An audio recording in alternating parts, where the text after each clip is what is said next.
Hi boys and girls, Colonel Popcorn here, once again to read you yet another story. This one is called The Rainbow Fish, and it's written and illustrated by Marcus Pfister.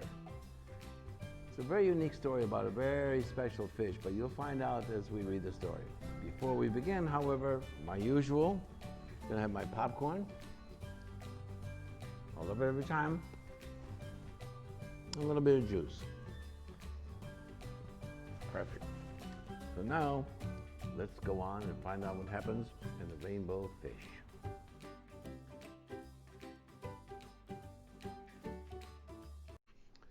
A long way out in the deep blue sea there lived a fish. Not just an ordinary fish, but the most beautiful fish in the entire ocean. His scales were every shade of blue and green and purple, with sparkling silver scales among them. The other fish were amazed at his beauty. They called him Rainbow Fish. "Come on, Rainbow Fish," they would call. "Come and play with us." But the Rainbow Fish would just glide past, proud and silent, letting his scales shimmer. One day, a little blue fish followed after him. "Rainbow Fish," he called, "wait for me. Please give me one of your shiny scales. They are so wonderful, and you have so many." "You want me to give you one of my special scales? Who do you think you are?" cried the Rainbow Fish. "Get away from me." Shocked, the little blue fish swam away.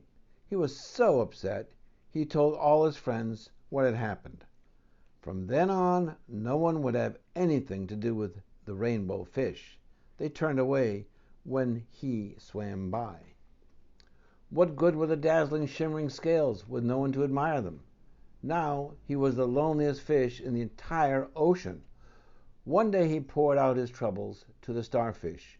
"I really am beautiful. Why doesn't anybody like me?"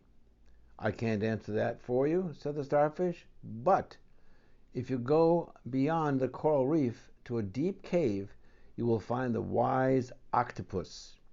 Maybe she can help you." The Rainbow Fish found the cave. It was very dark and inside, and he couldn't see anything. Then suddenly, two eyes caught him in their glare, and the octopus emerged from the darkness. "I've been waiting for you," said the octopus with a deep voice. "The waves have told me your story. This is my advice. Give a glittering scale to each of the other fish. You will no longer be the most beautiful fish in the sea, but you will discover how to be happy." "I can't," the Rainbow Fish started to say, but the octopus had disappeared into the dark cloud of ink. "Give away my scales, my beautiful shining scales? Never! How could I ever be happy without them?" Suddenly he felt the light touch of a fin. The little blue fish was back. "Rainbow Fish, please don't be angry. I just want one little scale." The Rainbow Fish wavered. "Only one very, very small shimmery scale," he thought. "Well, maybe I wouldn't miss just one." Carefully, the Rainbow Fish pulled out the smallest scale and gave it to the little fish. Thank you very much," the little blue fish bubbled playfully as he tucked the shiny scale in among the blue ones. A rather peculiar feeling came over the Rainbow Fish. For a long time he watched the little blue fish swim back and forth with his new scale glittering in the water. The little blue fish whizzed through the ocean with the scale flashing, so it didn't take long before the Rainbow Fish was surrounded by the other fish. Everyone wanted a glittering scale. The Rainbow Fish shared his scales left and right, and the more he gave away, the more delighted he became. When the water around him filled with glimmering scales, he at last felt at home among the other fish. Finally, the Rainbow Fish had one shiny scale left. His most prized possession had been given away, yet he was very happy. "Come on, Rainbow Fish," they called. Come and play with us." "Here I come," said the rainbow fish, and happy as a splash, he swam off to join his friends. What a great story, the rainbow fish.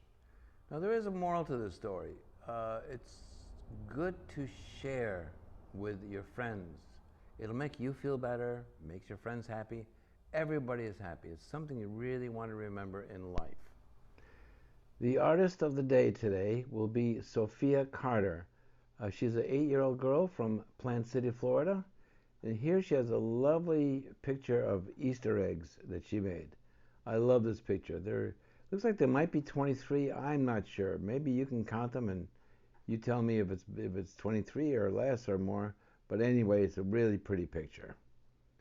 If you would like to have a picture of your art seen on my show, have that sent by your mom or dad or friend to kernelpopcorn@mail.com. That's KERNEL popcorn@mail.com. Until next time, toodaloo.